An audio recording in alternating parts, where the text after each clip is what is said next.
नमस्कार दोस्तों, इस वीडियो में हम लोग देखेंगे best Nifty 50 index fund to invest in 2021। हम लोग इस वीडियो में देखेंगे दोस्तों टॉप 3 इंडेक्स फंड जिसमें हम लोग इन्वेस्टमेंट करने का सोचेंगे।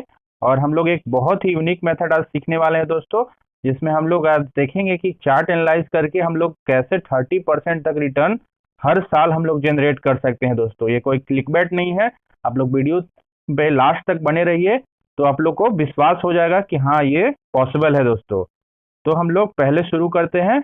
What is index fund? Index fund क्या होता है दोस्तों?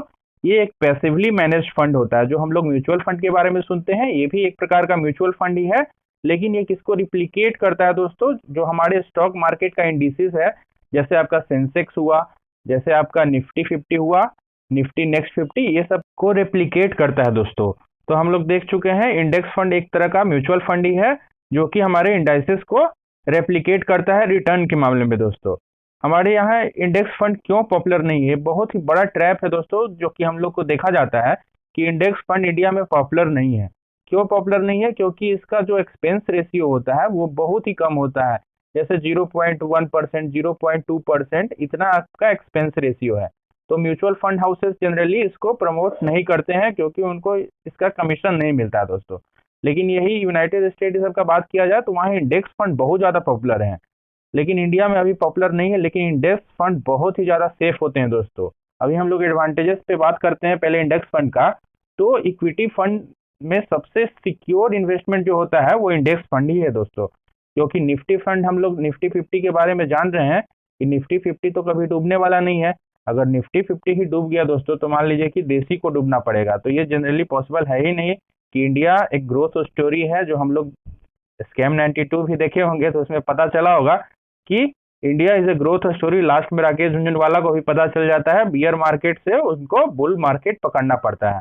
तो India is a growth story, इस पे विश्वास रखिए, क्योंकि निफ्टी बढ़ना ही बढ़ना है दोस्तों। क्योंकि मोस्टली कंप्राइजेस क्या का है? ब्लू चिप स्टॉक्स का है, जो कि इंडिया को चलाते हैं दोस्तों। और इसका एक्सपेंस रेशियो भी बहुत ज़्यादा कम है। और हम लोग को क्या करना है बेसिकली इस वीडियो में हम लोग सीखेंगे दोस्तों। लास्ट में चार्ट एनालिसिस करेंगे तो हम लोग देखेंगे एसआईपी तो हम लोग को करना ही है। जो एसआईपी हम लोग रेगुलर करते हैं वो करेंगे ही, लेकिन हम लोग कुछ ऐसा मेथड सीखेंगे कि हम लोग ऐसा लमसम करें कि हम लोग का रिटर्न जो है कम से कम, मान लीजिए अगर निफ्टी 15% का रिटर्न ऑन एन एवरेज देता है तो हम लोग को 25 to 30% हम लोग को अपने से निकाल लेना है दोस्तों। इतना रिटर्न बहुत होता है दोस्तों। हर 3 इयर्स में आपका पैसा डबल हो जाएगा और 10 इयर्स में आपका पैसा 10 टाइम्स हो जाएगा दोस्तों। ये पावर ऑफ कंपाउंडिंग आप लोग जानते होंगे। तो हम लोग आज कंपाउंडिंग के बारे में ज़्यादा नहीं पढ़ने वाले हैं, बस बेसिक हम आपको अंडरस्टैंडिंग दे देते हैं। निफ्टी 1 ईयर में पिछला 45% का रिटर्न जनरेट किया है, अभी बुल रन चल भी रहा था। और 2 इयर्स में 18% का रिटर्न दिया है और 5 इयर्स में 13.86%। हम लोग निफ्टी 50 की बात कर रहे हैं दोस्तों। अब हम लोग थर्ड नंबर पे जो हम लोग इंडेक्स फंड आज चूज किए हैं दोस्तों वो है एसबीआई का Nifty index fund.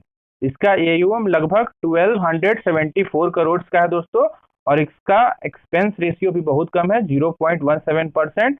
Generally expense ratio mutual fund का आप लोग देखे ही होंगे 1% के करीब होता है, लेकिन इंडेक्स फंड का बहुत ही कम होता है, क्योंकि इसमें कुछ मैनेज नहीं करना, फंड मैनेजर का जरूरत नहीं है। सिर्फ इंडेक्स में उन लोग को पैसा लगा देना है, बस रिटर्न को ट्रैक करना है दोस्तों। तो हम लोग निफ्टी 50 के टॉप होल्डिंग्स के बारे में बात करें तो जनरली कौन कौन सा कंपनी है दोस्तों? रिलायंस इंडस्ट्रीज लगभग 10% हिस्सेदारी है निफ्टी में, और एचडीएफसी का भी लगभग 9.5% के करीब है दोस्तों, आप लोग चेक कर लीजिएगा। और इन्फोसिस भी लगभग 8% के करीब है। तो टॉप के स्टॉक्स में ही इसका निफ्टी का होल्डिंग बहुत ज़्यादा है। तो सभी इंडिया का जो क्रीम कंपनीज है उसमें निफ्टी 50 का मैक्सिमम हमारा पैसा लगता है दोस्तों। और हम लोग सेकंड नंबर पे जो आज हम लोग इंडेक्स फंड रखे हैं दोस्तों वो है आपका ICICI prudential Nifty index fund. इसमें ज़्यादा डिटेल, सभी तो इंडेक्स फंड एक ही होंगे दोस्तों, इसलिए ज़्यादा डिटेल हर बार वही होल्डिंग्स को बताने का कोई ज़रूरत नहीं, हम समझते हैं। हम लोग चार्ट एनालाइज ज़्यादा करेंगे ताकि हम लोग को मेन पर्पस है कि किसी तरह रिटर्न को हम लोग को मैक्सिमाइज करना है विथ लेस रिस्क। हम लोग जानते हैं कि इंडेक्स फंड तो बहुत कम रिस्क की है, तो हम लोग कैसे उसमें इन्वेस्ट करें, दिमाग से करें कि ज़्यादा से ज़्यादा रिटर्न जनरेट करे दोस्तों। तो इसका एयूएम लगभग 1800 करोड़ के आसपास है और इसका एक्सपेंस रेशियो आपका 0.17% है। तो आप लोग ICICI prudential Nifty index fund में भी आराम से इन्वेस्टमेंट करिए दोस्तों, कोई डरने वाली बात नहीं है। आईसीआईसीआई ग्रुप का बैकिंग है, जो कि हमारा नंबर 2 का बैंक है इंडिया का, एचडीएफसी बैंक के बाद आईसीआईसीआई बैंक। और हम लोग फर्स्ट नंबर पे जो रखे हैं दोस्तों वो है यूटीआई का निफ्टी इंडेक्स फंड। इसका यूएम लगभग 4210 करोड़ से दोस्तों, और एक्सपेंस रेशियो लगभग सेम ही है 0.2%, और होल्डिंग्स तो सेम ही रहेगा हर का, क्योंकि इंडेक्स फंड है। हम लोग इस वीडियो में इंडेक्स फंड के बारे में डिस्कस कर रहे हैं दोस्तों। ये मेथड जो अभी हम चार्ट एनालाइज करने वाले हैं वो आप लोग सिर्फ और सिर्फ इंडेक्स फंड पे ही लगाइएगा, आप किसी भी म्यूचुअल फंड में ये मेथड नहीं लगाइएगा। तो चलते हैं चार्ट एनालाइज अब करते हैं। हम लोग अपने जीरोधा के चार्टिंग प्लेटफॉर्म पे आ चुके हैं दोस्तों। बेसिकली हम लोग को 3 चीज़ों की आवश्यकता पड़ेगी दोस्तों। एक 20 का मूविंग एवरेज, एक हम लोग को 20 का मूविंग एवरेज चाहिए, एक 200 का मूविंग एवरेज चाहिए दोस्तों, और एक हमको पिवट पॉइंट चाहिए। ये 3 इंडिकेटर आपको लगाना है। अगर ये सब इंडिकेटर के बारे में नहीं पता है दोस्तों तो अभी हम बताते हैं। पहले आप लोग स्टडीज सेक्शन में जाइएगा, यहाँ पे जीरोधा के चार्टिंग प्लेटफॉर्म पे हम लोग निफ्टी 50 का चार्ट देख रहे हैं, निफ्टी 50 इंडाइसेस का आप लोग चार्ट देखिएगा। तो यहाँ पे 3 इंडिकेटर्स आप लोग लगा लीजिएगा दोस्तों। तो पहले तो कैंडल्स के बारे में बता देते हैं, जो मित्र हमारे नहीं जानते हैं कैंडल्स के बारे में। कैंडल होता है कि अगर दिन का प्राइस अप में जाके बंद होता है तो ग्रीन कैंडल बनता है दोस्तों, और अगर दिन का प्राइस लोअर में जाके बंद होगा, नीचे में बंद होगा, तो आपका रेड कैंडल बनेगा। और इसी अगर 20 डेज का एवरेज लिया जाए इस कैंडल्स का, तो 20 का मूविंग एवरेज बनता है, जो हमारा ये ब्लू लाइन है वो शो कर रहा है दोस्तों। और ये जो पिंक लाइन है आपका, ये 200 डेज का मूविंग एवरेज है। और ये पिवट पॉइंट है, ये हमको बेसिकली सपोर्ट और रेजिस्टेंस बताता है। तो ऊपर में सेलर्स बैठे हुए रहते हैं दोस्तों, और नीचे में बायर्स बैठे हुए रहते हैं, इतना आप लोग याद रखिएगा। अब हम लोग एक थंब रूल याद करेंगे आज दोस्तों, कि हम लोग बाई कब करेंगे, जब 200 डेज के मूविंग एवरेज के प्राइस नीचे चलेगा या तो उसके करीब में रहेगा। एक बार फिर रिपीट करते हैं, हम लोग बाई तब करेंगे दोस्तों जब प्राइस 200 डेज के मूविंग एवरेज के नीचे चल रहा है और चाहे तो करीब में रहेगा।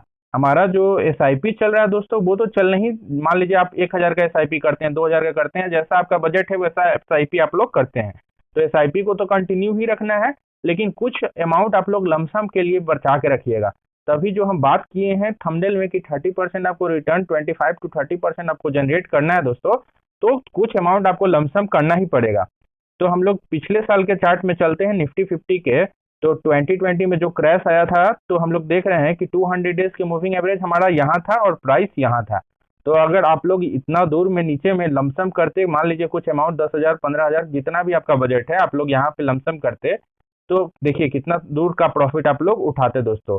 और एक बात और याद रखिए कि अगर ये जब यहाँ पे, तो हम लोग दूर में एक बार लमसम कर लिए और फिर हम लोग को इंक्रीज भी करना है अपने क्वांटिटी को, तो कैसे करेंगे? तो पहले तो हम लोग देखेंगे कि ये 20 का मूविंग एवरेज जो है वो इंक्लाइंड हो जाना चाहिए, जनरली 45 डिग्री का एंगल बना लेना चाहिए दोस्तों। तो अब देखिएगा, जहां जहां आपको एक इनगल्फिंग कैंडल दिखे, जैसे एक ग्रीन वाला कैंडल लाल वाला कैंडल को पूरी तरह से इनगल्फ कर ले, मतलब उसको निगल जाए, तो वहां पे अपना क्वांटिटी को और ऐड कीजिए। देखिएगा दोस्तों, यहाँ पर ऐड कर सकते हैं, यहाँ पे ऐड कर सकते हैं। देखिएगा, जब तक 200 डेज के मूविंग एवरेज के प्राइस बहुत ज़्यादा दूर न चला जाए तब तक हम लोग ऐड करेंगे। यहाँ भी ऐड कीजिए और यहाँ भी ऐड कर सकते हैं आप लोग। और देखिएगा, ये प्राइस, ये तो इनगल्फिंग नहीं है दोस्तों, तो यहाँ ऐड हम लोग नहीं करेंगे। अब यहाँ तक हम लोग ऐड नहीं करेंगे क्योंकि 200 डेज के प्राइस ज़्यादा ऊपर चला जा चुका है। देखिएगा डिस्टेंस, ऊपर में हम लोग बाई नहीं करेंगे। ऊपर में बायर्स एक्टिव रहते हैं दोस्तों, ऊपर में बायर्स एक्टिव रहते हैं, 200 डेज के मूविंग एवरेज के ऊपर बायर्स एक्टिव है, लेकिन हम लोग को बाई नहीं करना है। नीचे में सेलर्स एक्टिव होते हैं, लेकिन हम लोग को बाई करना है, इतना याद रखिएगा। तो जैसे देखिए, यहाँ पे प्राइस 200 डेज के मूविंग एवरेज के बहुत दूर चला गया, अभी हाल का दिन में गया था। तो फिर उसके बाद देखिएगा, प्राइस नीचे आने का कोशिश किया और फिर प्राइस नीचे आया, 200 डेज के करीब आ गया। करीब आता है तो फिर से हम लोग कुछ क्वांटिटी को इंक्रीज कर सकते हैं दोस्तों। ये सब रेजिस्टेंस है, अगर ये प्राइस ऊपर में इसके सस्टेन कर जाता है तो और बाई करेंगे हम लोग दोस्तों। लेकिन देखिए, अभी जो करंट सिचुएशन निफ्टी का चल रहा है वो 200 डेज के मूविंग एवरेज के बहुत ज़्यादा दूर चल रहा है दोस्तों। तो अभी बहुत खतरा है कि प्राइस नीचे आ सकता है, इसलिए अभी इन्वेस्टमेंट से तत्काल बचिए। और एक और मेथड बताते हैं कि आप कभी भी डाउनफॉल में कभी भी एवरेजिंग, या ये हम लोग को बताया जाता है कि प्राइस नीचे जाएगा तो हम लोग खरीदेंगे, ऐसा नहीं कीजिएगा दोस्तों। अगर मान लीजिए यहाँ पे बाई किए, फिर कुछ नीचे गया, फिर बाई किए, फिर कुछ नीचे गया, फिर बाई किए, पता चलता है कि -20% आपका पोर्टफोलियो हो गया दोस्तों। तो आप लोग पैनिक कर जाइएगा। तो हम लोग कभी भी बाई करेंगे तो 200 डेज के मूविंग एवरेज के बहुत ज़्यादा नीचे करेंगे, और फिर एवरेजिंग कब करेंगे, जब एक बुल रन आ चुका है तब हम लोग, जब 20 का मूविंग एवरेज इंक्लाइंड हो जाए तब इसमें एवरेजिंग कीजिए दोस्तों। ये बहुत ही रॉन्ग कंसेप्ट था कि आप लोग जब मार्केट डाउन जाता है तो खरीदते हैं, बड़े इन्वेस्टर जस्ट उसका उल्टा करते हैं, हम रिटेल इन्वेस्टर उनके ट्रैप में फंसते हैं दोस्तों। तो इसलिए अगर आप लोग को बचना है और रिटर्न जनरेट करना है तो ये मेथड वर्क करना होगा। आप लोग बहुत ज़्यादा चार्ट जाके एनालाइज कीजिएगा दोस्तों कि अगर हम लोग 200 डेज के नीचे बाई करेंगे तो कितना प्रॉफिट लेंगे, और दूर में हम लोग अगर कुछ प्रॉफिट बुक भी करना है तो कर सकते हैं। 200 डेज का लाइन यहाँ है और आपका प्राइस यहाँ है, तो प्रॉफिट भी बुक कर सकते हैं दोस्तों। तो ये मेथड आप लोग लगा के देखिए दोस्तों, और बहुत सारा चार्ट जाके पहले एनालाइज कीजिए कि ये मेथड आपको सही लगता है कि नहीं। अगर सही लगता है तो आप लोग इस मेथड पे वर्क कीजिए, और 200 डेज के मूविंग एवरेज के जब भी नीचे आए तो आप लोग कुछ अमाउंट लमसम कीजिए, और आपका जो SIP चलता है वो चलने दीजिए, और लमसम के लिए भी तैयार रहिए। और एवरेजिंग आप लोग और भी लमसम करना है, तो जब 220 का लाइन इंक्लाइंड हो जाए तो आप लोग हर पॉइंट पे लमसम करते जाइए जब इनगल्फिंग कैंडल आपको दिखे। इतना आप लोग थोड़ा मेहनत कीजिए दोस्तों, दूसरे के झांसा में आने से आप इन्वेस्टर नहीं बन पाइएगा। अपना खुद का प्लान आपको विकसित करना ही पड़ेगा, तभी आप लोग इन्वेस्टमेंट में सक्सेसफुल होइएगा दोस्तों। Thank you. अगर वीडियो में आप लोग कुछ भी इंफॉर्मेटिव लगा है तो वीडियो को लाइक कीजिए, चैनल को सब्सक्राइब कीजिए। थैंक यू दोस्तों।